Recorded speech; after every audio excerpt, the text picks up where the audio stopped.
evening, Anthony. Good evening, Dave. How are you, mate?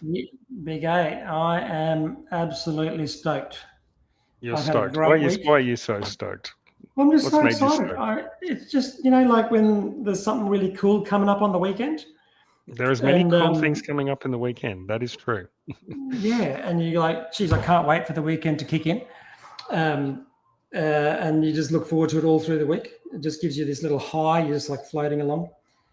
And so what is it that you're looking forward to, Dave? Want to tell the viewers what you're looking forward to? Well, we are going to be attending, in many ways, the Oceania CrossFit Championships. Oh, that's pretty Sports cool, man. Complex. That's pretty cool. And I think it's the first time in Brisbane, isn't it, for that? It's in our own backyard, and a little bit like the Torian Pro in our own backyard as well. But I think I am honestly, I'm as excited, or maybe even a little bit more excited about the Oceania Championships than I was about the Torian Pro.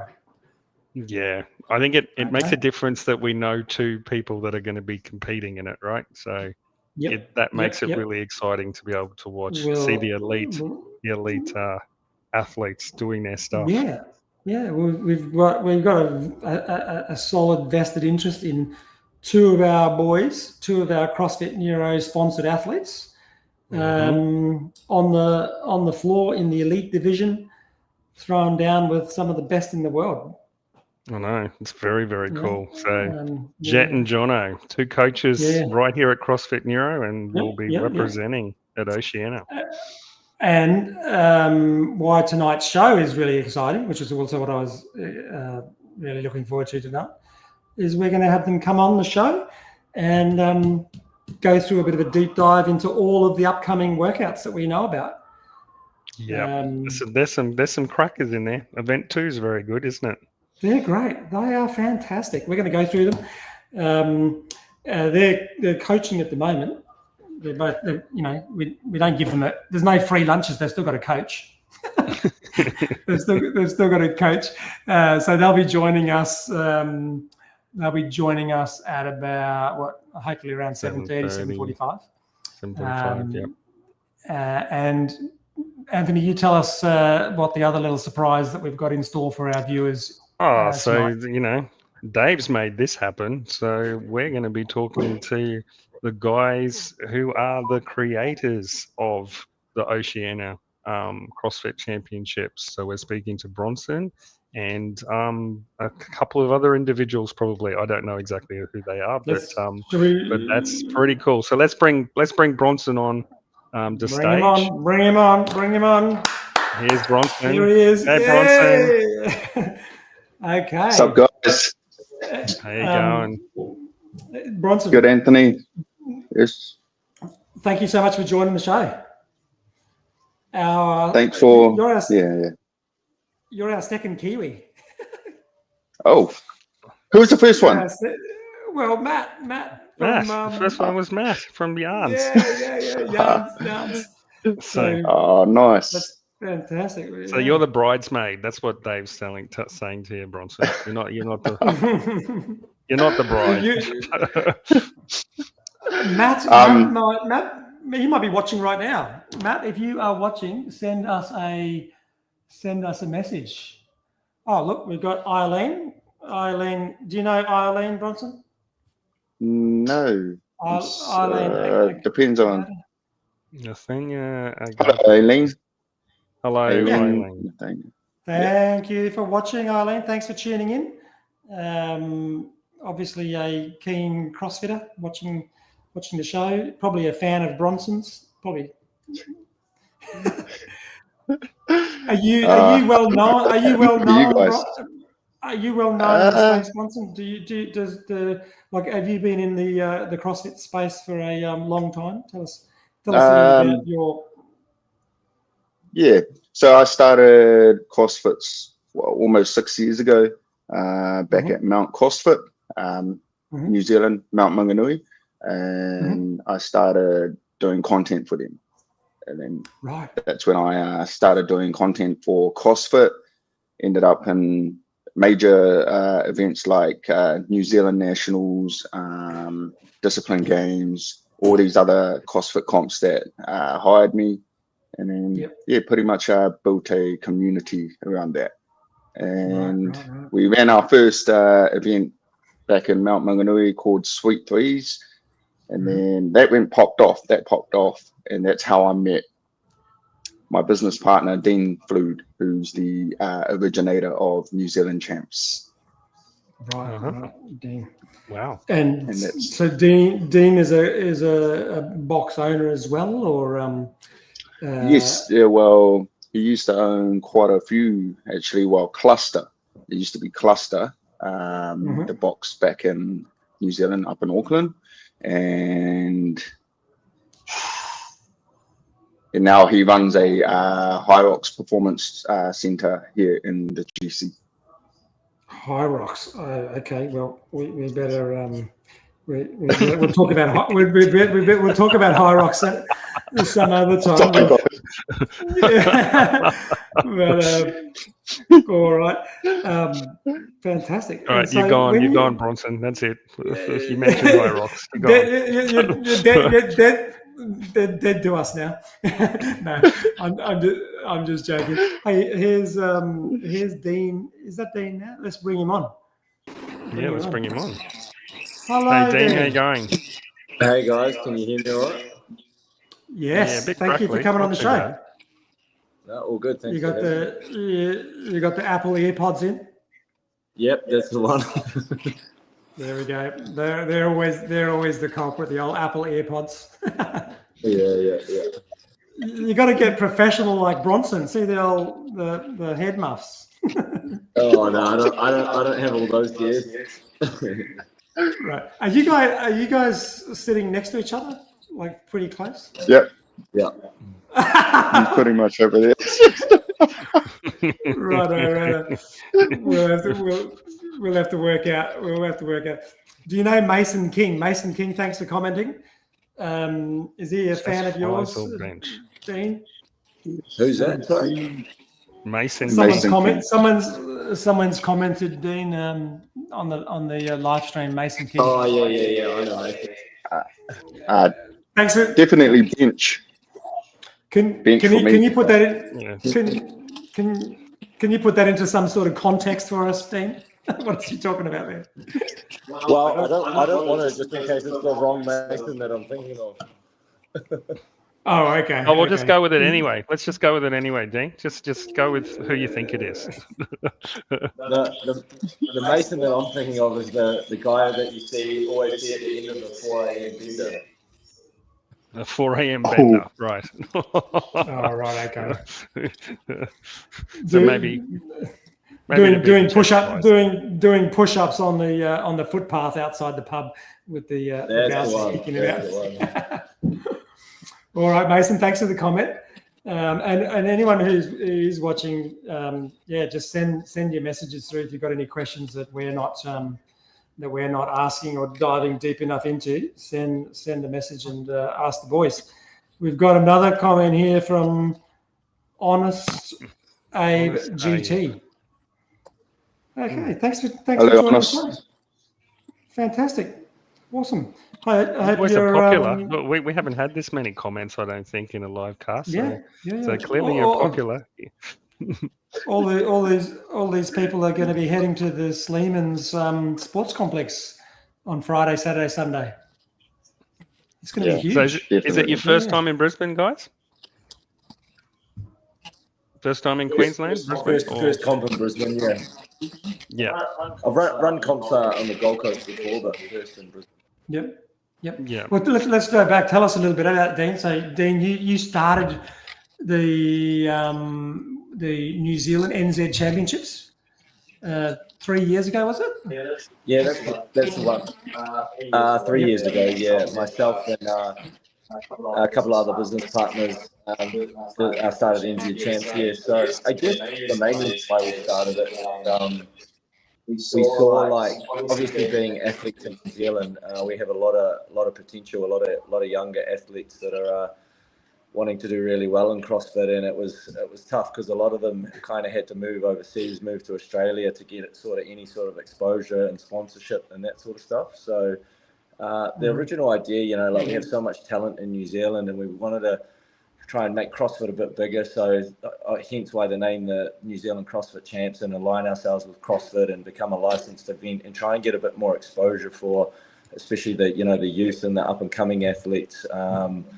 To open up for sponsorship and that sort of stuff, so that we didn't have to see too many of them, like move to Australia and that sort of stuff. And I think being into the third year now, like we're starting to really get some legs on it. So that's cool. Absolutely. So what was that like? You said a licensed event. You had to actually make contact with HQ, CrossFit HQ, and sort of let them know what your objectives were. Yeah, for sure. Like there's a lot of fitness events around and a lot of CrossFit comps, but there's very minimal ones that are actually licensed. So you talk with HQ, and obviously you have to have an affiliate or someone with a CrossFit gym that can sort of register that, and then obviously your coaches and whatnot, and then you just pay a fee to CrossFit, and there's a set of rules that you've kind of got to follow in line with CrossFit. So yeah, it's kind of just a differentiator between all the other fitness comps that are kind of just doing CrossFit and really staying in line with the rules of CrossFit. Yeah, and you were allowed to use the word CrossFit in your promotion and marketing, or is that restricted? Is that restricted if you don't formally align yourself? Yeah, there are some rules and regulations around it, but you have to obviously have paid that license to be able to put the CrossFit name in the title. I know there's some rules and regulations around the logo and actually putting the word CrossFit in there, and a type of logo that needs to be used for the licensed events. But yeah, you can only put that it's a CrossFit event basically if you've paid that fee. Yeah. And were they very supportive of you guys doing that? Were they did they make it easy for you? Yeah, it definitely helps, I think, especially like the affiliate owners and the ones that are really behind CrossFit and pushing CrossFit. It really kind of hits a bit deeper with them, and they're like, cool, these guys are trying to really align themselves. In terms of the support from CrossFit, I mean, it's been a bit mixed over the years, but I think, this last year at New Zealand Champs, we had a little bit more support than previous years. And I think some of the changes that CrossFit have made recently going into 2026 are very positive. So I think CrossFit is on, it kind of was going so good back in 2018, 2019, and then a few things happened, a few decisions from the top, I think, kind of put it in the wrong direction. But I think recently they've in the last 6 months they've made some changes, and we're in for an upward projection in CrossFit again in 2026. Yeah. That's fantastic. Absolutely. That's so good to hear. You kind of do sense that, don't you? You kind of sense this sort of resurgence of enthusiasm in the sport, in social media, in the gyms, coming from HQ. It really does feel like CrossFit's sort of getting things back on track after a lot of negative publicity, especially after Texas 2024. Yeah, for sure. I think also having a lot more competition in the functional fitness scene, like with High Rocks blowing up so much, and them running such great events, I think it's made them sort of really sort a few things out. And I mean, I personally still think CrossFit is one of the best methods of training in the world, and just love it. But obviously, things like High Rocks and stuff do hit a bigger target market. Everyone can do it, but I think if these positive changes that they've made, and they can get it back to how it was in 2017, 2018, 2019, that'd be pretty cool. Yeah. It's, so guys, were you just CrossFitters who decided you wanted to run a championship? How did that eventuate? Or were you in events management already, and this was just a natural step, or how did that take place? It was quite a funny story, really. What was it, 2018? I really started diving into CrossFit, and 2019 took it a little bit more seriously. And then in 2021, I'd done a few like local comps, and then I think it was my third comp ever competed in a big comp called the Torian Pro, which is like, you know, your top 30, 40 guys that qualify in Oceania. So it was quite a big comp to make, and I was kind of still half bodybuilding, half doing CrossFit at the time, kind of qualified and thought I'll give this a go. And I turned up unprepared, but one of the biggest things I took away from that was just how cool the event was run, and just how the communities came together and how people loved it. And I just thought, man, I've obviously done a couple of local comps and whatnot, but I went away from that, and the biggest thing I took from that weekend was this is how a comp, you know, should be run. And like, it's so tough for especially Kiwi athletes to make it into that. And I don't know, I've always had the vision of, you know, hopefully one day we can have like a semi-final event like that in New Zealand. So we'll have like a qualifying spot for one or two, a male and a female maybe from New Zealand, where, you know, we don't have to, like Kiwi athletes, young Kiwi athletes that don't have too much money, don't have to spend thousands of dollars to get there. But let alone not even that, they have to qualify first, which is super tough. You know, a lot of the Aussie athletes are very good and have more sponsorship and support behind them in Australia than what Kiwi athletes do as well. Yeah. So yeah, that's your objective. Is that like I wanted to create one of them. Yeah. You want to get it. You want to become a sort of a qualifying semi-final. Is that like the ultimate goal for you guys? Yeah, pretty much. We talk to head office every year, and we kind of put the question in there and ask them, and they have never sort of shut it down, which is cool. But obviously, with the constant changes coming from head office with CrossFit, it is whether it's going to happen in the next year or the next 5 years. Yeah, I don't know, but, there's a lot of balls. There's always a lot of balls in the air, isn't it, with CrossFit?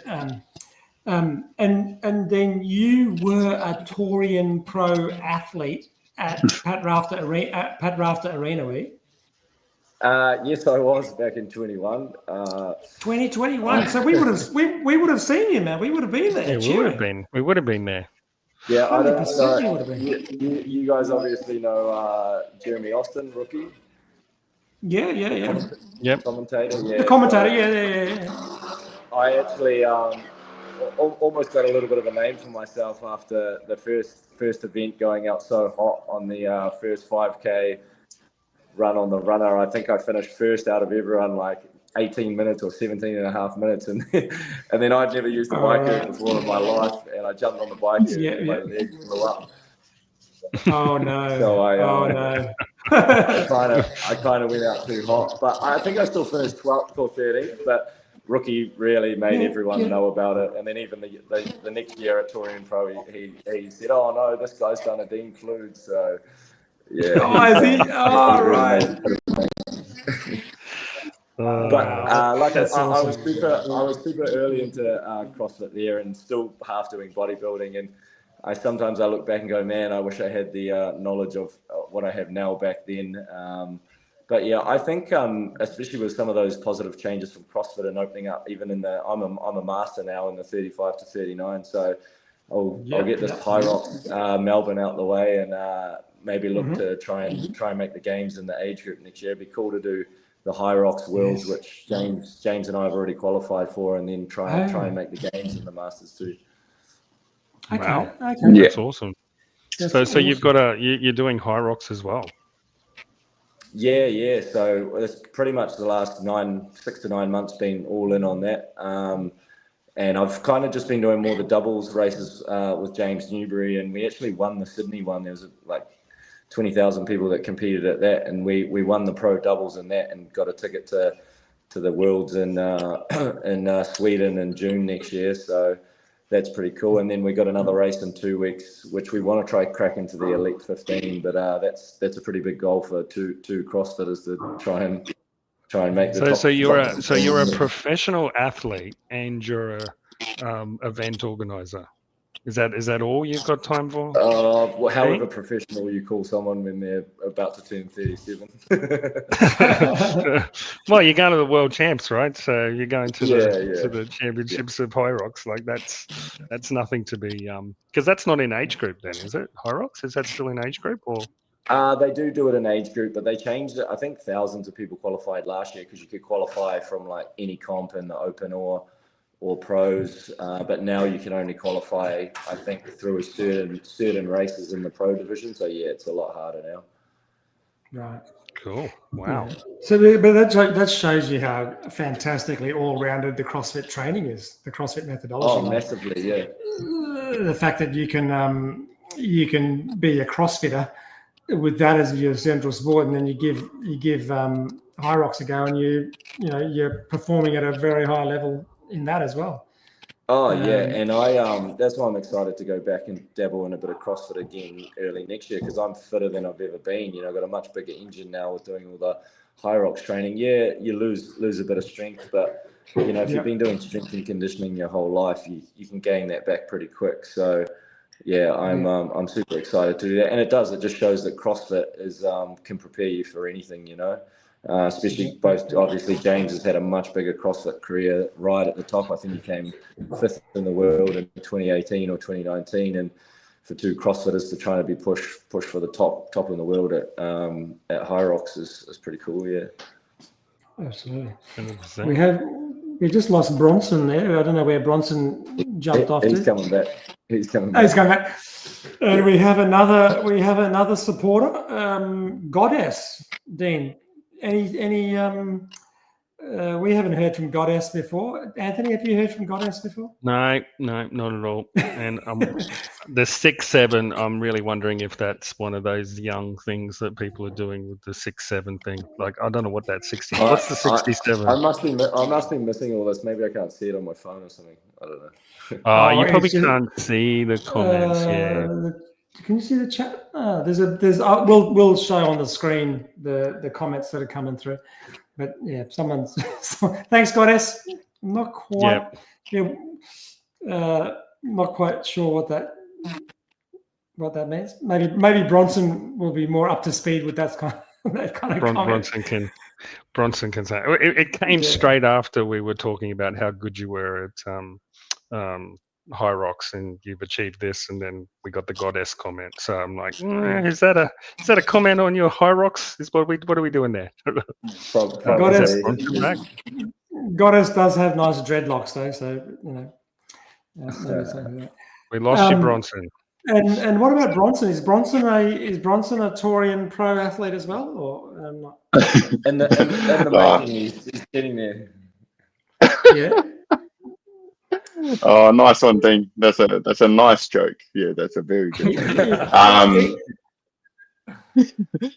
I wish if I started years ago, if I started CrossFit back in 2017, all these young fellas will be looking at me.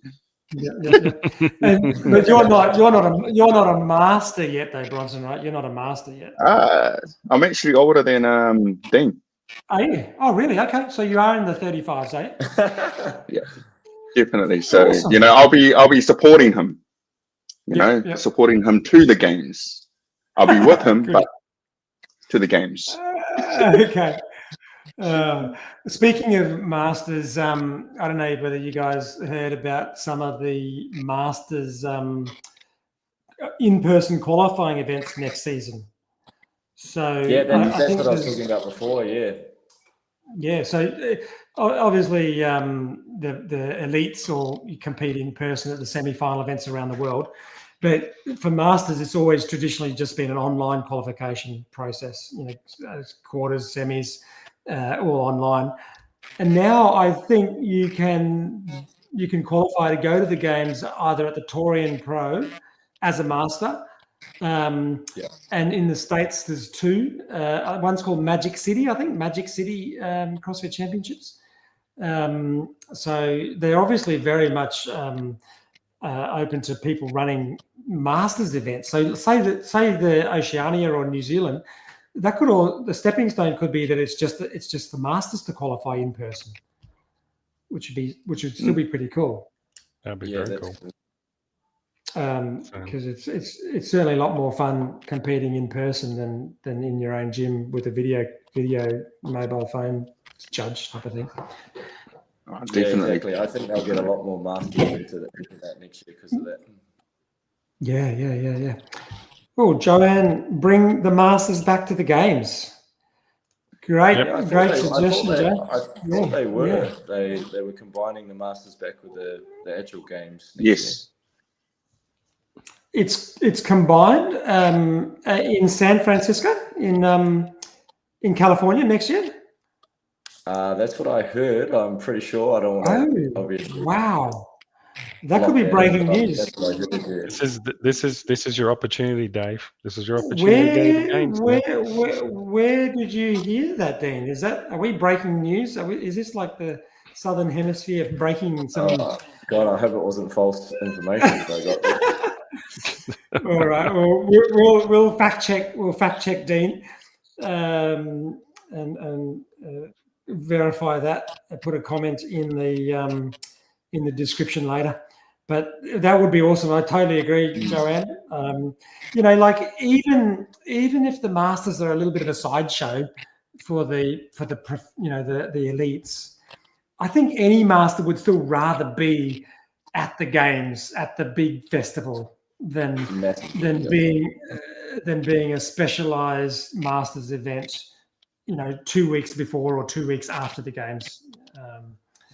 I don't think that's a bit of a no-brainer, but they obviously had their reasons for separating them, probably more logistics than desirable, like just a logistics thing.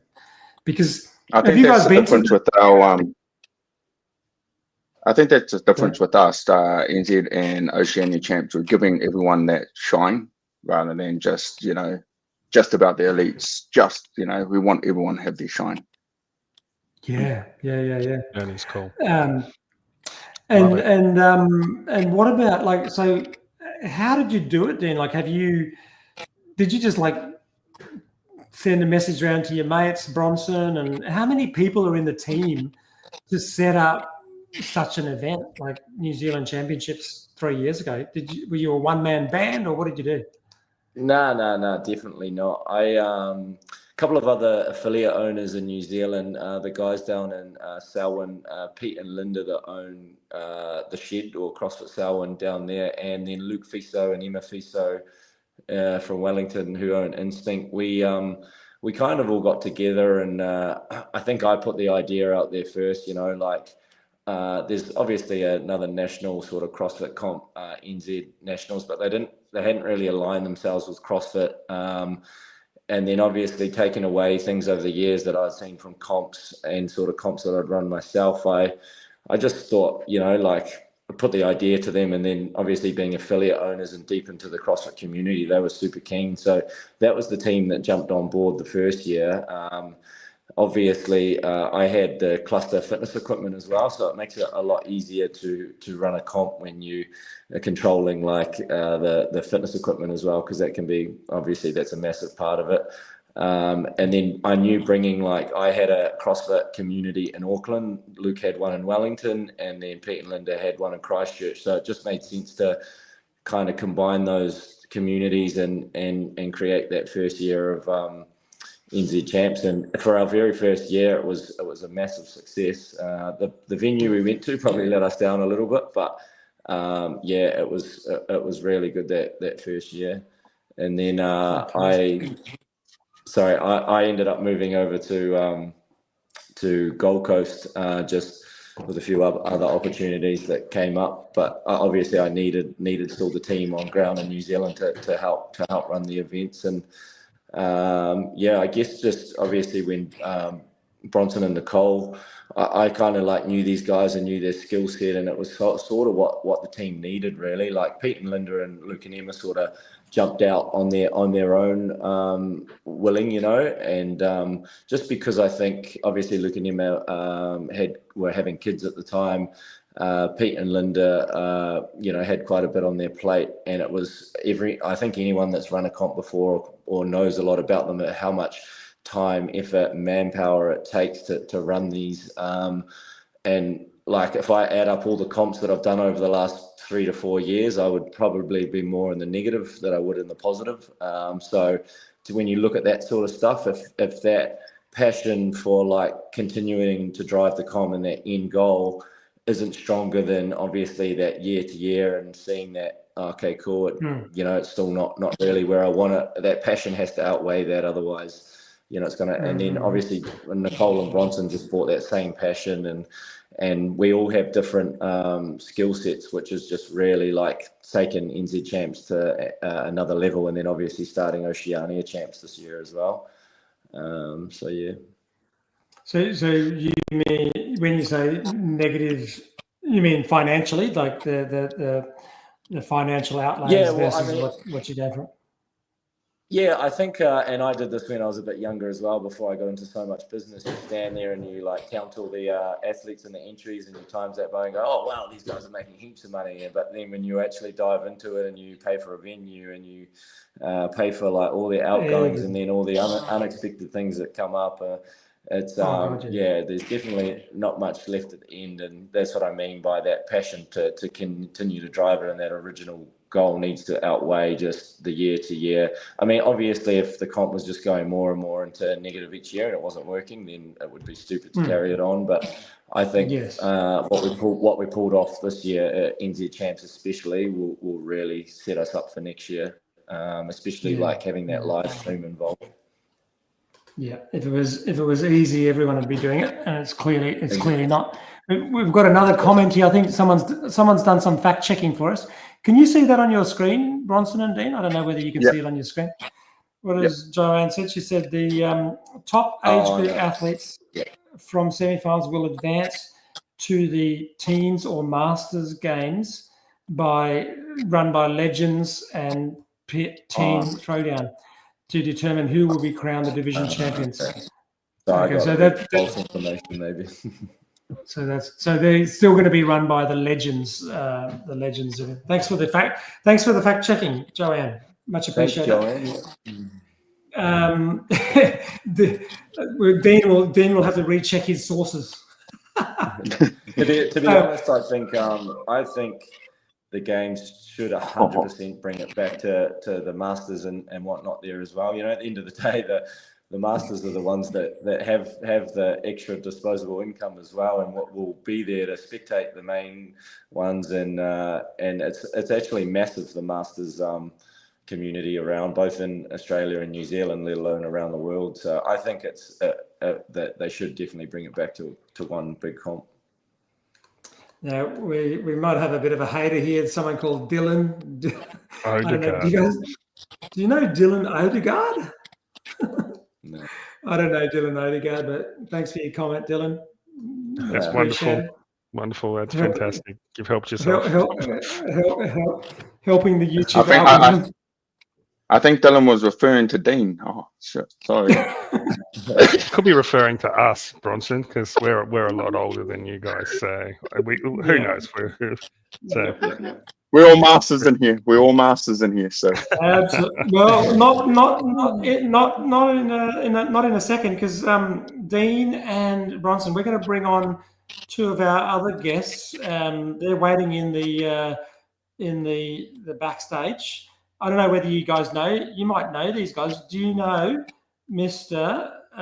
Jett Levi in the house? Hey guys, how's it going? I've met you, Bronson, last year, I think. Yes, definitely. The tall guy. He's huge. He's tall ass. And Mr. Jonathan Easton in the house. What's up, Jono? Hey, welcome guys. to the show, Thanks for having us. Hey guys. So you're Dean? sort of, Yeah, good. How are you? Good, thank you. Good. I'm looking forward to that sandbag event that you wrote. That's beautiful, isn't it? Yeah. I've done it 3 times already. Actually, it was so fun. Oh, how good! Did you wear a weight belt? I did. I do wear a weight belt. Yeah. Good man. Have they meant to do it? Yeah. Good. So that's the one I'm looking most forward to watching, is that event. Yeah, that event is going to be excellent. So that's it. Event 2 Friday, isn't it? The sandbag. Yeah. Yep. But we'll go into that. So let's have a little. Let's thanks for how's your night been, Jett and Johnny? Good night. It's been good, thank you. Yep. I've just wrapped up coaching. How about you, Jono? Yeah, good. Wrapped up coaching as well. So Dave would know we're all in the separate rooms in the gym. Oh yeah. I just had a tough little interval session with Jono. Pretty sore still, mate. Thanks for that. I think everyone had a good time. But you're feeling good, boys, for Friday, Saturday? Feeling good. Trained all this week, and I'm just hoping I didn't do too much today, but I think I'm all right. I just moved the body a little bit, got the heart rate up, so I'm excited. Mm-hmm. Yeah. How was the body after you tested that sandbag run? Oh, it's always a little bit wrecked the next day. What is it? It's actually more grippy for me. I don't know why, but just hanging onto it. It's always the grip and the calves that burn out a little bit. Where are you holding it, Jett? Where are you putting the sandbag? I don't know if I could. Putting it on No, I'm holding it on my back rack. Right. Okay. Is that how it's intended, Dean? I'm getting the nod of approval. Yeah, there's a few different strategies going on, but either obviously switching from shoulder to shoulder on the back of the neck. I'm interested to see the different strategies that people have in that, how often people are breaking. It's going to be cool. Yeah. I'd pay to see someone bear hug it the whole mile. $100 if someone do it under the cap. Go for it. So what's the story behind the event? Let's bring it up here, show people. What's the story behind the development of this workout, Dean? Or you came up with it? I'll be 100% honest here, and I actually had a couple of people message, "Oh, boring, bro, just a run," or just a sandbag. So the event that I had to program had to be simultaneously run with the first event, and it couldn't be on the rig. It couldn't have any equipment in it. It needed to start from an end in the comp floor, and the only piece of equipment could really use was a sandbag. So it was kind of always going to be a run, really. Yeah, but it's so simple, and yet the people I've spoken to, this is like the one that everyone can't wait to watch. All the athletes are going to be out at the same time. I'm not sure, are you running around a track where everyone can see the whole 18 minutes, or do the athletes disappear out of view, or how does that work? Nah, so they'll start on the comp floor at the top of the tunnel. 3, 2, 1, go. They'll run with the sandbag down the tunnel, and they're actually going to do laps around the actual venue, around the velodrome, around the outside. So for anyone who's listening to this, there is going to be a very slight incline and then a very slight decline. It's not going to be 100% flat. So, and then obviously they'll do those laps around, and then on the final lap they come in and come back up the tunnel and drop their bag and get their time. And we have a trusty old buggy following behind for anyone that's going to be getting capped, obviously, and can't finish it. Yeah. So do all the spectators go outside the stadium to watch, sort of a bit like they did at the Rogue Invitational, when they were running around? Well, people are just on the side, or what? Yeah, that would be the end goal. Obviously, these sorts of events are just, if you have that live stream and that feed out there, it just makes it so much better. But we don't have the live stream for this year, but that would definitely be the end goal. But spectators can go around the outside of the venue and watch their friends and mates if they want to, and then obviously come back up the tunnel and capture them there. But most people, I would say, will just be seeing people start and finish, unless it's a good friend or family member that wants to be running alongside them and cheering them on. Yeah. All right, and the athletes, obviously, all the males are going off, all the elite males are going off at the same time. It's not like waves or heats. Yeah, so obviously they're in their divisions, but there'll be, say, for example, there might be a scaled heat on the main comp floor while the elites are doing the sandbag run, and then it'll change over. So there'll be those simultaneous events. Oh, I get you. Yeah. No, that's cool. So that means all of the competitors will be able to you'll be able to see who's in front of you, and try and track them down. Chase them down. Yeah, that's awesome. There's 3 heats, Dave, for the event. 3 heats for the male elite division. Yeah, 3 heats for everything. Oh, Not for everything? Okay. Even for the run, even for this run event. Yeah, that's what the schedule shows. So 3 heats. Yeah. Okay. So what do you think about it in terms of a power athlete versus an aerobic athlete? Every athlete in every gym has your strongman. Every gym has your little bunny rabbit.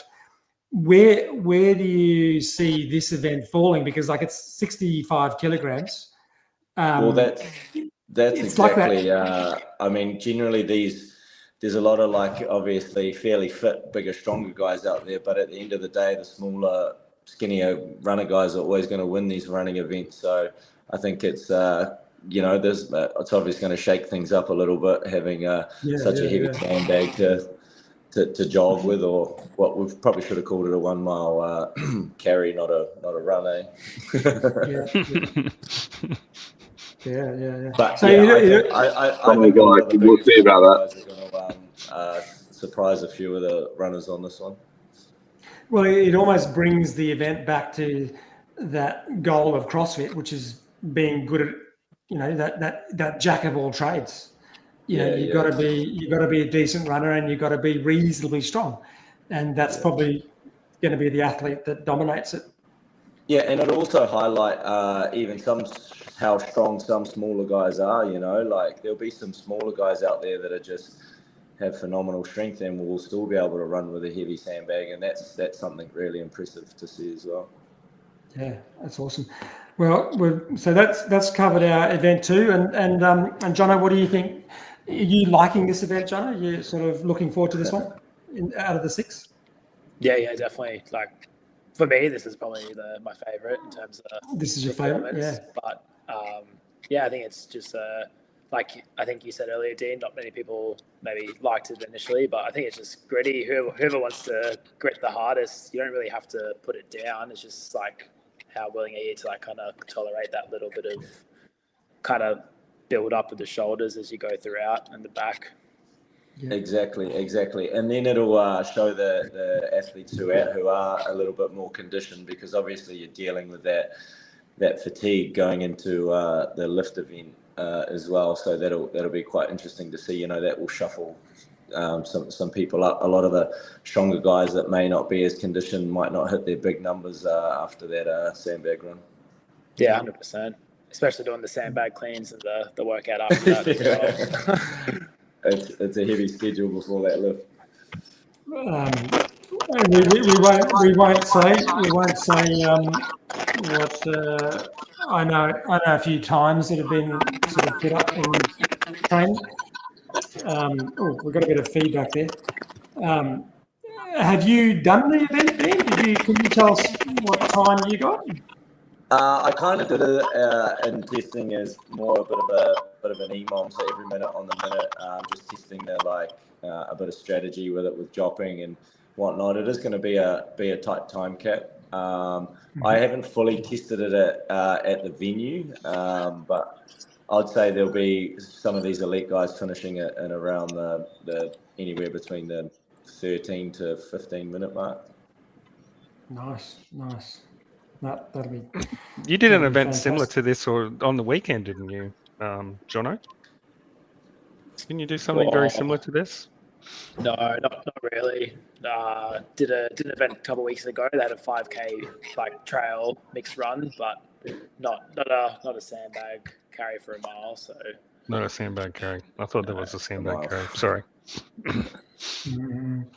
We'll go back to. We won't talk about event 1 yet. Let's have a look at this and tell us a little bit about this, Dean and Bronson. This was kind of your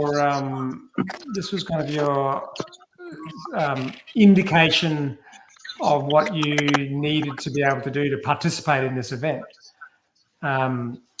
It seemed quite reachable. It seemed quite reachable for a lot of athletes. Like, was that purposeful for even your elite division? You know, snatching 80 kilograms, handstand walk 10 meters, deadlift 140.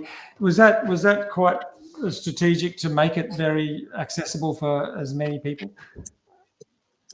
Yeah, definitely. Like, I think obviously putting those standards out just really like makes it clear for athletes, like obviously what division they need to be in. I mean, there's a lot of people out there that kind of sit in intermediate and should probably be pushing into elite. Do you know what I mean?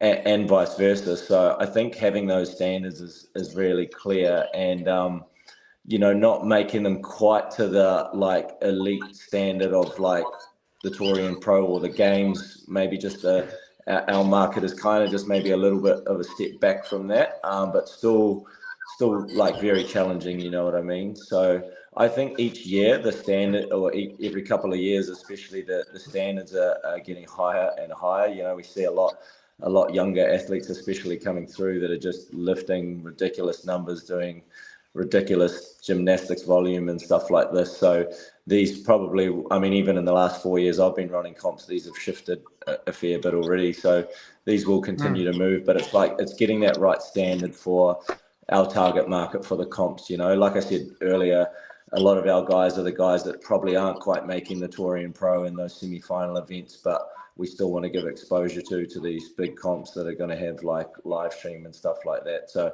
I think just lining those standards up with where each year where that, you know, where our target market is good. Yeah, it's making people look at that and go, yeah, I can reach all those, and throw their hat in the ring to, you know, to test them out, test their abilities on a bigger stage, which is, I think that's a great idea. You, on your website, you actually had the women as well as doing the same thing. I noticed on it had elite women were the same. Yeah, so normally if it has a dash, like a weight and then a dash, it'll read the male weight first and then the female weight. Okay. Yeah. So it might say like 70-50, yeah, and the 70 is the male weight, 50 is the females. Okay. All right. Well, let's have a look at event one then. Tia Claire Toomey, the pregnant lady. Yeah. Program this for you guys. And do you know Tia or Shane, or you just like they're sort of partners in the. Yeah, well, when Proven came on board and we sort of collaborated with the Champ Series with them, I put it to Shane and the team and Nick and asked it'd be really cool if all the Proven coaches could, you know, do program one each. And that very first one, obviously Red Bull was the sponsor of that. So Red Bull are always like, we want the most extreme workout, and then obviously who's going to be programming the most extreme workout is going to be Tia. But a little insight here, Shane said that Tia kind of put this together, and then and this is probably obviously one of the harder workouts, and then I think Shane still scaled it back from what it was. So, oh really? Okay, so it's been tamed down a little bit, has it? It's been tamed down again, yeah. So yeah. Yeah, so we've got decreasing calories, we've got increasing complexity of rig work, pull-ups to chest bars to bar muscle ups, and then the sandbag cleans thrown in there to sort of, what's that? That's 10. Strongman, yeah. Bringing some strength into the gymnastics there. Where's the roadblock in this one, Jono and Jett? What do you think? From what I've kind of varied and tested with it, I think I think it's the sandbag. Like if your gymnastics are pretty solid and you can like kind of break those up or hit those strategically, I think it's like being able to hit the sandbag at a good pace and then make sure you get back onto the ski erg and get the cows moving. Because I feel like if you hit the sandbag too hard or you waste time there, the calories are gonna kind of suffer the consequences going back into the next round. From what I did. So I'm interested to see how your body's going to feel after all that lat work. You know, the ski erg is a lot of lat, the rig's all a lot of lat, and then to sort of to buy out with 20 bar muscle ups. Like I'm just how's that? How do you get? That's where I look at the barrier there, the bar muscle ups at the end from lat fatigue.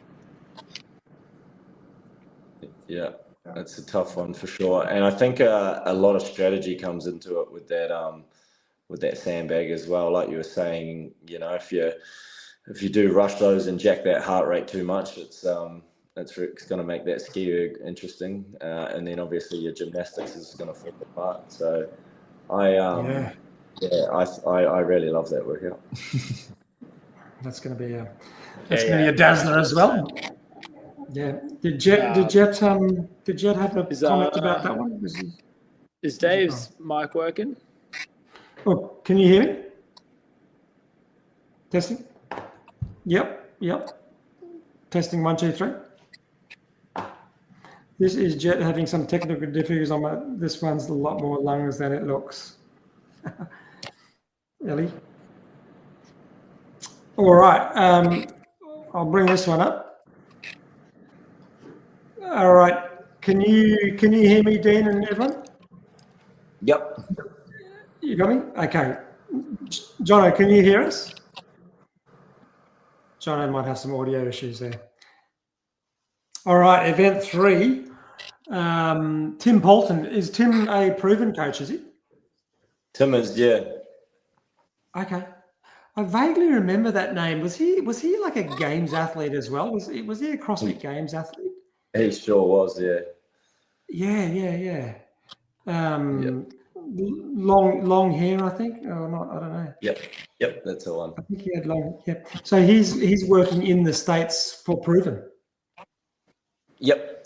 He's a proven coach. Yeah, takes one-to-one athletes. Right. Okay, so this event, we're getting some feedback. This is the weightlifting event, 3 clean and jerks for max load. You can chop and change your weights if you fail, but the lifts must be performed unbroken.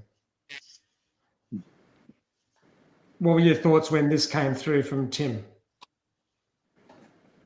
Both this one and the one that they programmed for NZ Champs were obviously it was an even bigger complex for NZ Champs. I thought, that's quite a tight time frame for what, you know, like people are wanting to achieve here with a big lift. But I think it just makes people strategize a bit better, you know, especially if I just revert back to that NZ Champs one, you know, what was it? It was a clean jerk, I think, a front squat, or a front squat. It had like 3 jerks in it anyway, a couple of front squats, you know, and if a lot of people were failing that last jerk, so that's a lot of work to have done to miss that lift, you know. And obviously if you went out with a pretty conservative lift, got your first one in the bag, which is good, and then you jump too big and miss that second one, you're kind of going to have a pretty low score. And then here's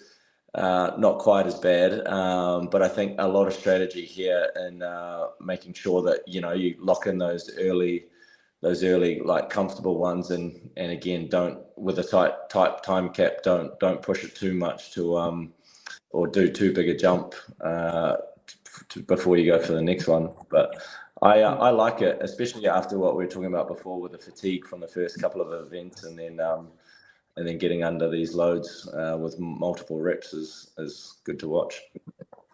And athletes can go at their own pace. It's not like a Congo line. You've just got your judge there. You got 5 minutes. Own time. Yep.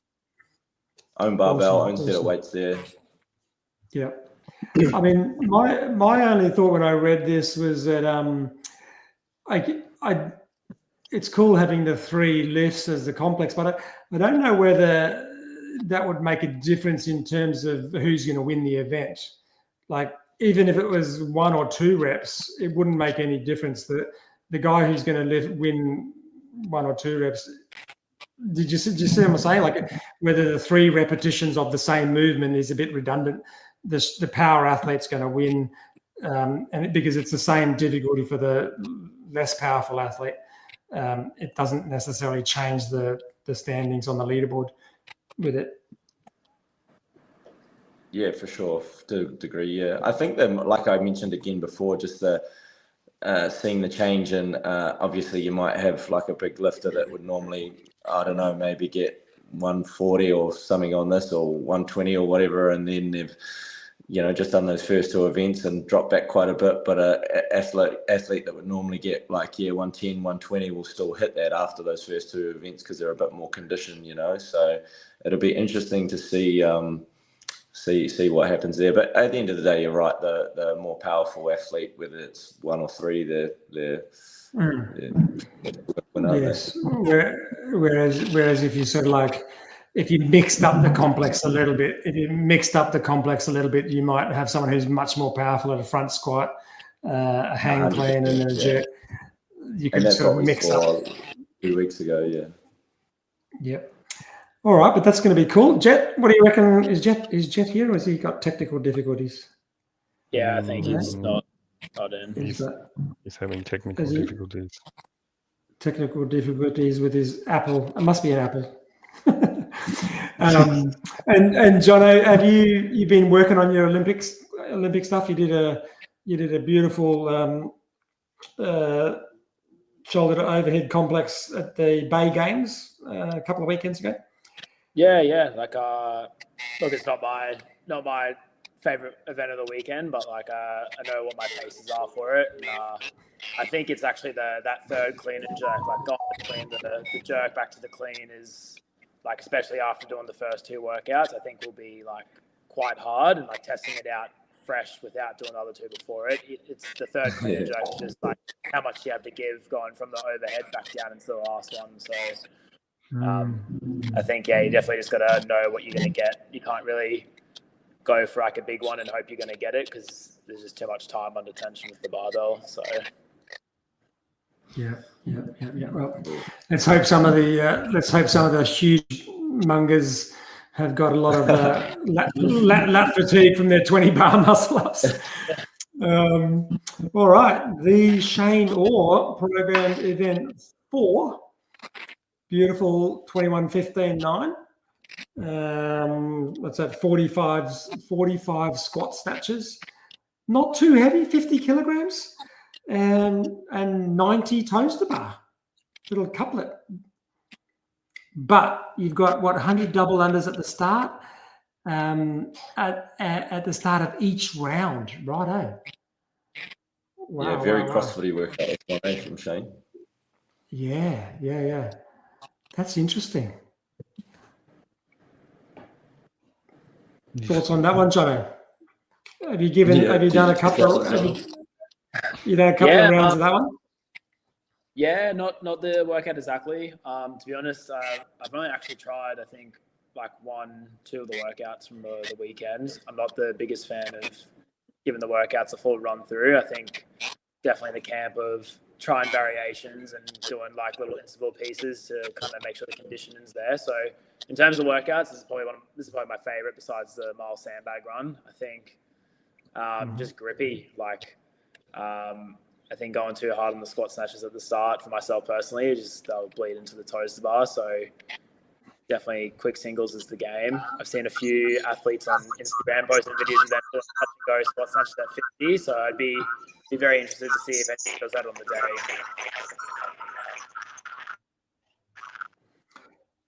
day. And also, I think a lot of people would look at this and go, "Oh, not too heavy," and their mind would be thinking power snatches, but the fact that it's a squat snatch is going to change the workout a lot as well.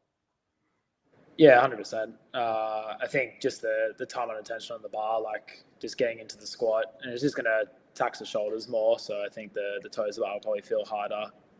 Yeah. Yeah. So there's going to be some pretty strategic breaking up of touch and go, or is it something that you try to hold bigger sets of, or what do you think?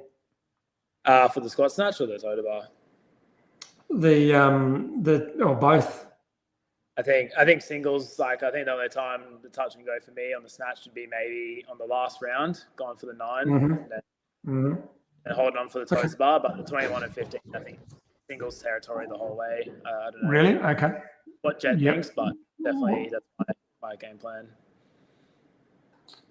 Is that what you're thinking? The same thing, Jetto, with your squat snatch? I was planning on going unbroken for the whole thing. No. I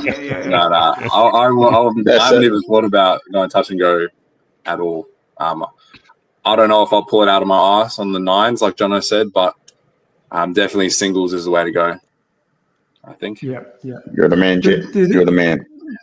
Do the double unders? Thank you. Do the double unders affect you? Would you break your double unders? A couple of sets of 50, have a little rest. Is that That's actually a good question.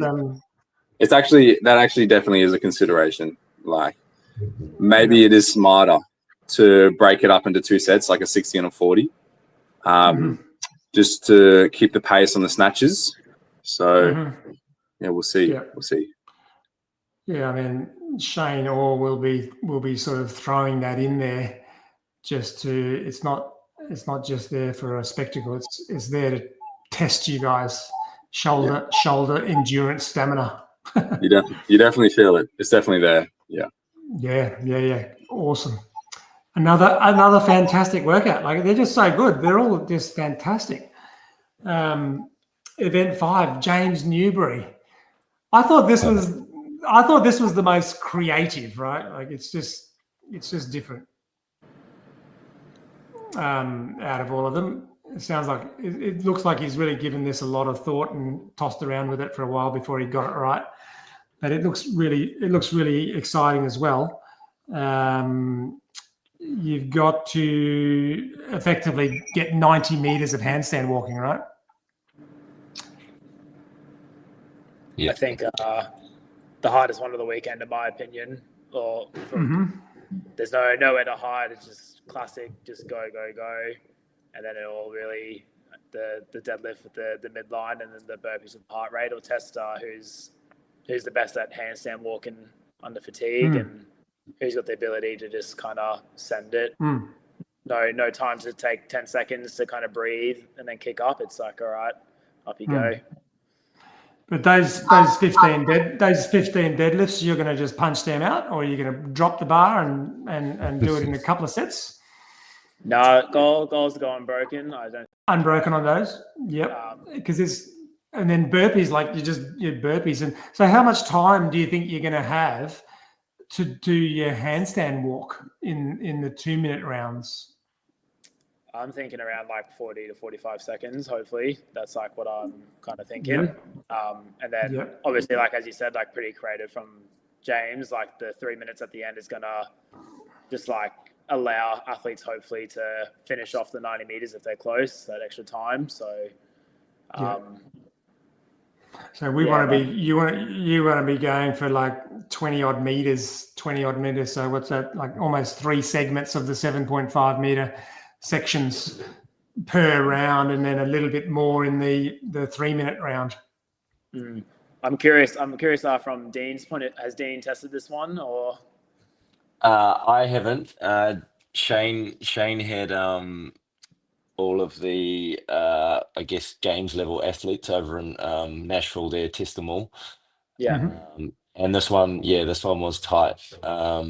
But also you're 100% right, Jono. I mean, just this combination of movements is like that, those deads into the burpees, getting that heart and then going upside down, it absolutely ruined people at NZ Champs, even the other version of this. So this is pretty awesome by James, and it's definitely going to mess some people up. Yeah, 100%. I think just like I think picking up that bar in like that third and fourth round for the deadlifts will just be like the difference between who like kind of finishes, like who's willing to kind of send it and like go for it. Because I think it's one of those. You could almost see people's game plans and what they had in their head and what they started with kind of fell apart. So yeah, it's definitely a tough one, this one. And the 7.5 meter unbroken sections, that's pretty kind, isn't it? Like that's letting the athlete take a chance to get to the line and not have to redo it. You don't have to you can take a risk that you don't have to wait too long to go for your 7.5 meter walk. Yeah, exactly. Yeah. I'm curious, So, is the handstand like turning around every 7.5 meters, or is it going to be like a few like little bits out and then turning around? The floor setup for Oceania is going to be slightly different to NZ Champs. At NZ Champs, we had a lot of turns on the 7.5, whereas Oceania, we're going to have a 15 meter lane. So there will be less turns. That's awesome. You can punch out two segments, John. So when you guys, you elite athletes, when you guys kick up, I've always wondered, when you guys decide, yes, I'm going to kick up, do you feel very confident that you can make the distance? Like, is it just like walking, even under fatigue, when you with your sort of your neural control and coordination? I don't think you would pick up if you weren't confident of making it to the end. It's really hard to, especially on a fatigue testing a workout like this, to just go even if you're not ready. And that's sort of what this workout is. It's like, I don't care if you're ready or not, just sort of kicking up immediately. That sort of discipline is what you're going to need to have for this workout if you have hopes of finishing it. I hope I didn't go off topic there.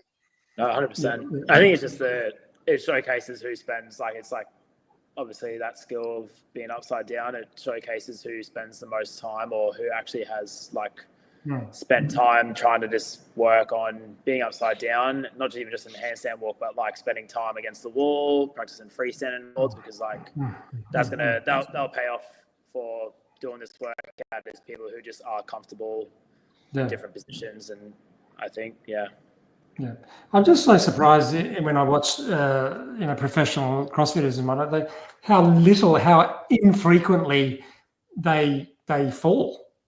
Like, don't you think? Like they can be completely gassed from doing whatever, and then you give them 20 meters, 30 meters, and they just like boom, boom, boom, boom, boom, and it's like they're just going through the paces of getting to the other end. They don't seem to fall over. They might stop every now and then, but they don't ever get fatigued and actually lose their coordination.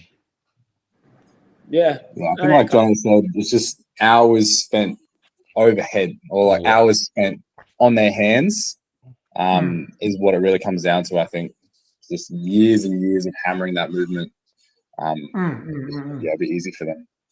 Even what Dean said earlier, just the level of competition, right? Like not just the weights. Like if you compare gymnastics upside down at the games to like 2018, 2019 to now, like the big difference from like the first year they introduced something like a freestand, handstand and push up to like people failing those, whereas now like they do them in the teams and the indies and people are like repping them out no problem. So as the standard kind of evolves, athletes training evolves to kind of meet that. So No, that's cool. That'll be so much fun watching that as a result. James Newbury, thank you.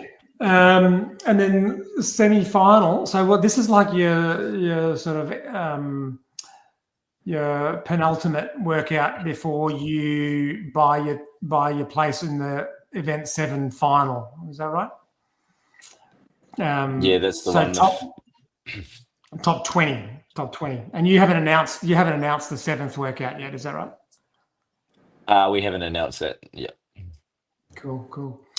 All right. So what are we doing here? 36 ring muscle ups I counted in total, descending. Yeah, this is a great 15, 12, spectator one. Yeah. And then shuttle run. So there's a 200-meter run, but that's not a shuttle run, right? That's different to your shuttle I think run. that is actually a mistake written in there. That is still a shuttle run. Okay. Yeah, that's a But is it 150? Yeah, is it's it 150. is that 150? Okay. Yeah, so that is that 15-meter length I was talking about before, and they'll do the shuttle runs up and down that 15-meter lane, and then obviously the rings will be back at the rig, so they'll do the shuttle run, do their rings on the rig, and then up and down their lanes for the shuttles. Okay, So it's so obviously 10, going to 10 high skill shuttle runs. gymnastics. Yep, that's the 10 one. shuttle runs, and you got to touch the ground on the other side of the line. And Yeah, then, 2 feet, and one then hand over the line. Yeah. Gotcha. Awesome. What does the shuttle run do to your ring muscle up capacity? I think just obviously the shuttle runs, just compared to a normal run, just that dropping and turning is going to get that heart rate up a little bit more. And then I guess it's just it all's depending on, obviously similar to what we were talking about, the handstands, who's been doing the hours of practice on the ring muscle ups, and do some athletes need to finish the shuttle run, stand under the rings to bring that heart rate back down first, or are they so efficient with their gymnastics in the rings that they can just jump straight up there and hit an unbroken set and keep going? It's I guess it just comes back down to who's put the hours in, and like we were talking about before, obviously not just doing ring muscle ups, who's been doing some isometrics, holding at the top of the rings, the bottom of the rings, just building that muscle endurance up, who's been working on their mobility. All of this gymnastics, when doing in high volume, can only happen if you're super mobile. So it's going to be good to watch. Yeah. I was saying to Jett as well, it's not, even though it's shuttle runs, it's not a run and workout, it's a ring muscle up workout. Like massively. It won't be a run and workout for the top people until you finish that 9 ring muscle ups. Yeah. The only run you send on, pretty much the only run you send on the last one. Yeah. So there's a fair bit of gymnastics there, isn't there? Like the whole comp. There is. Gymnastics plays a pretty big role in quite a few of the pieces there. Yeah, it sure does. And you boys are awesome at muscle up, so that's going to be even more fun. Don't talk too soon. I think this is another one where some people's plan may change halfway through. It is true. It is workout 6. Everyone has to keep that in mind. There's going to be some fatigue on the weekend. So I think that's what you were saying. I'm not saying it explicitly, but I think that's what you were saying. How much time between events for these guys then? Like what are they looking at downtime for the three events Friday, 3 events Saturday, and maybe the final? I mean, obviously it's a little bit different for the divisions, but they're quite fast turnarounds compared to other comps, other bigger comps like Torian and Down Under and stuff like that. I mean, it might be anywhere from sort of 20 minutes up to an hour or whatever. So they are quite fast turnarounds. What we kind of wanted to create as well is not people going away going, I kind of was at this 3-day event and walked away and only ended up doing about 30 minutes of working out, or I only did 2 workouts that day and spent sort of 15 minutes, and I guess again, like I keep referring to it, just test the overall conditioning of the athletes. Like, we're promoting this as the fittest in New Zealand and then the fittest in Oceania. So, we need athletes to turn up conditioned and ready for it. And like I did in 2021 at the Taurian Pro, I turned up doing half my week bodybuilding and I wasn't ready for the comp, and it made me go away and get a hell of a lot better. Yeah, no. I mean, I think there's lots of fun for the athletes. There's lots of time on the floor. It's going to be enjoyable for the athletes to do these events. So I think they're great. Any clues to event 7 for the boys? No, you haven't posted any Dave Castro cryptic photographs in the shower or anything like that. No, we sure haven't done that. I think what did we do, NZ Champs? I think we posted it on the day, maybe around 2 p.m. So we'll see. Okay. We'll. That's how you're gonna let everyone know. That's what we did, NZ Champs. Yeah, on the day. Yeah. Right. Okay. But we haven't seen any dumbbells yet, have we? Yeah, don't know. Maybe we'll see. That's true. There's a hint. There's a hint. You heard it. You heard it. We heard it I don't first. actually know if we've got dumbbells in the event gear, do we? Now he's backtracking. That's superb. Any other comments, boys, about the about what we've analysed tonight? I think that's a pretty good deep dive into the events. No, pretty good. I'm actually one for you and Dean and Bronson is in terms of how do you go with like the volunteer setup for like Oceania? Yeah, so the volunteer stuff is always tricky, like there's so many people out there that love CrossFit and do it, but to give up your time for like 3 days in a row and judging and supporting back-to-back heats, it's although people can have free food, free coffees, free apparel, at the end of the day, we follow kind of what CrossFit do in terms of trying to get these volunteers in, but it's still tough. A lot of people wanting to watch their friends and get them in. So we obviously put the volunteer list out, and whoever wants to be part of it comes in, and we see people from all communities, all different gyms come in, and we have Walker, who heads the Oceania Judges Syndicate, kind of manage them all, and he's the one that really helps bring that standard to the event. So that takes a big weight off our shoulders, because at the end of the day, trying to run a comp like this, if the judging isn't on and solid, and you got people doing different stuff in the lane next to you, it doesn't become fair. So I guess finding the volunteers is one thing, and then just to try to align that standard is another. But he does an amazing job, and we're very, very thankful of that. And just like the CrossFit comps have progressed over the years, the Judges Syndicate is growing and growing as well, and they're supporting more and more comps. So thanks to them, it does make it a fair bit easier. But yeah, at the end of the day, we couldn't run these comps without the volunteers. And I mean, NZ Champs, we ran 20 lanes there, a lot more than what we're running at Oceania this weekend. And it was tough to go back-to-back heats and have those volunteers there. And we ended up having people just kind of that have judged before, just from the community, come and jump in, grab a shirt and speak to Walker, and then line up with what everyone else was doing. So it's just not just from obviously the athletes competing, you see that community and through the volunteers and judges as well. And yeah, we're just so thankful for that too.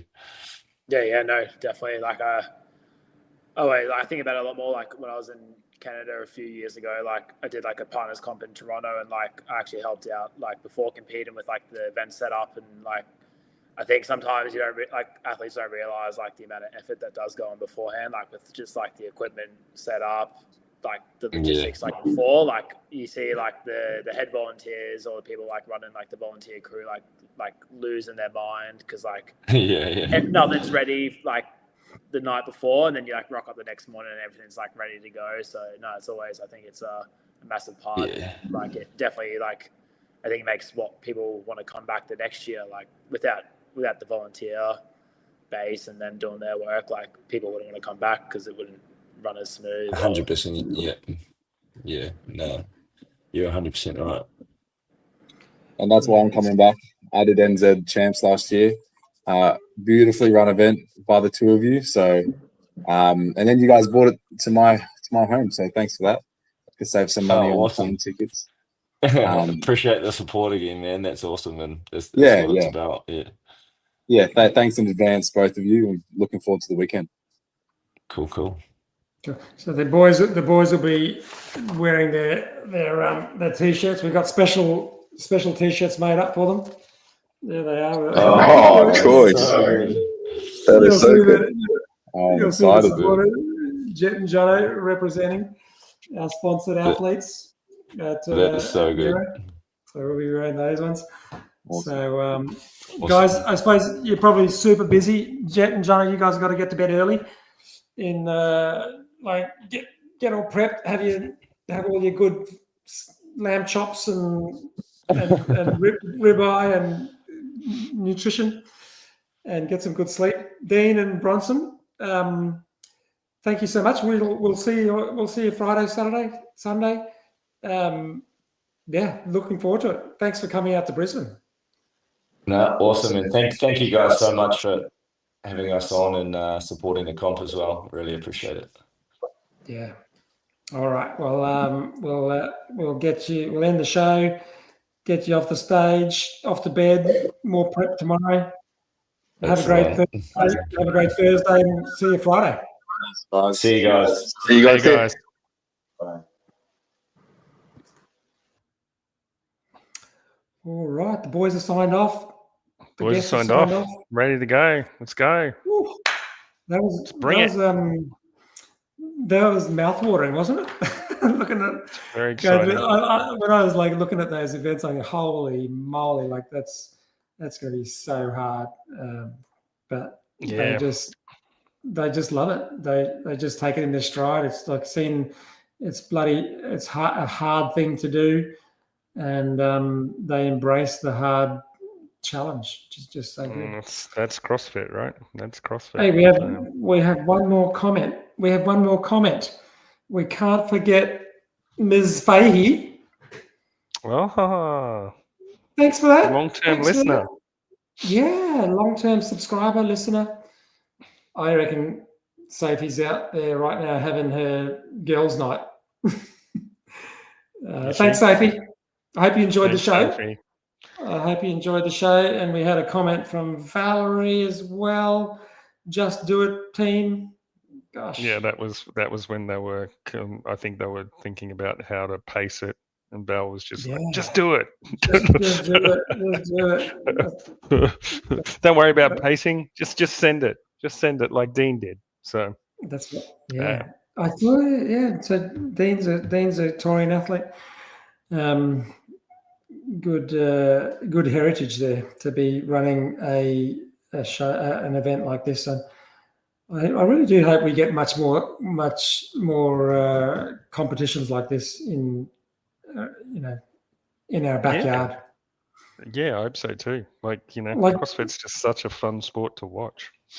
The opportunity for us to go to bloody, the US and the games and Madison and San Francisco, and it's just love to go, but it's just logistically so difficult. No, you'll be an athlete there soon, Dave. You'll be an athlete at the games, mate. So comment from Charlotte in-house. Yep. Where was our invite? Hey. Invite to what? Invite to the podcast. Invite to the. Charlotte's already been on the podcast. She's been like a dropping guest. She has. So, where's our invite to wherever you are eating dinner, Charlotte? That's the question. Where's our invite on the alternate Wednesdays when we're not podcasting to the girls' night out? Yeah, exactly. I think we realise why. But no, Anna's boyfriend goes. So. Right. It's not just the girls' night. So it's not a girls' night specifically, right? Okay, now not really. The truth comes out. It's just not an old farts. Will is there. The maybe they put Will at another table. Will, I don't know. I don't think so. Will, But good Will luck may to have Will sit- for being with 3 girls and listening to them. Well done. Charlotte and Sophie, does Will have to sit at a separate table to the girls? So, I would not put it past them. Would not yes. put it past them. Yes. So we had Okay, a hater. Anthony, We had a hater on this on Yeah, this what podcast. was that? I What don't was know. that? I don't know. He was going. He was letting fly. So and then I just found this. Dylan Odegaard. I found Yeah, this what did you? new skill, and it just said, kick him out, or put him in timeout. So I said, yeah. Is that one of the little functions on the It just came up software? I think if you It's down in click the- on if you click on the 3 dots, it Yep, says put user in timeout or ban Oh, user and delete their right. comments. So I Okay. was like, man, because he was just filling up the comments. So I was like, I'm just going to put you in timeout, and he disappeared. Well, if he was just talking shit to the boys as one of their mates, I think that's okay. But like none of them knew Dylan Odegaard. No one knew Dylan Odegaard. No, Probably a little bit uncalled for. But like we're not. There's no cancel culture here. We'll let his comments come on the screen, which we did. But oh yeah, but I wasn't going to let all of them come on, Dave, because he started to get worse. Okay. So, Can you what did he say? Can you bring it back up? Can you I don't know if I unremove the thing? can. I don't know if I can. Is it gone for good or what? No, I don't really know. I'd have to look. Because Dylan might watch the show now and hear us talking about him and think that, wow, this is pretty cool. Dylan, Well, come on the show. Can join us. He can join us again if he wants to. Come on the show. We can invite to Dylan to be. If Dylan is a CrossFitter, we'll have Dylan on the show. Put a comment in the video upload later, or I mean, what is Dylan Odegaard? That sounds like he's from like Finland or something, right? Or Norway, Iceland, Norway, or something like that. So, yeah. I don't know any Dylans Odegaards. I don't know Dylan's, but we'll have Dylan on the show. I'd be happy to talk to Dylan. Yeah, let's talk to Dylan. Dylan, we put it out there, Dylan. Come on the show. Come and have a conversation with us. Don't blow hard in the comments. Blow hard on the live stream, and we'll have a good time. That's just the way. That's the way this show works, right? That's the way the show works. We want to talk to everyone who's in the CrossFit space. Hater, Absolutely. lover, tragic. We'll talk to you. Tragic and so on. Absolutely. All right, Dave. So I need to eat. I'm hungry. Let's go. Anthony's hungry. We shall end the show on that note. See you in 2 weeks' time. We'll get some footage. Bye-bye.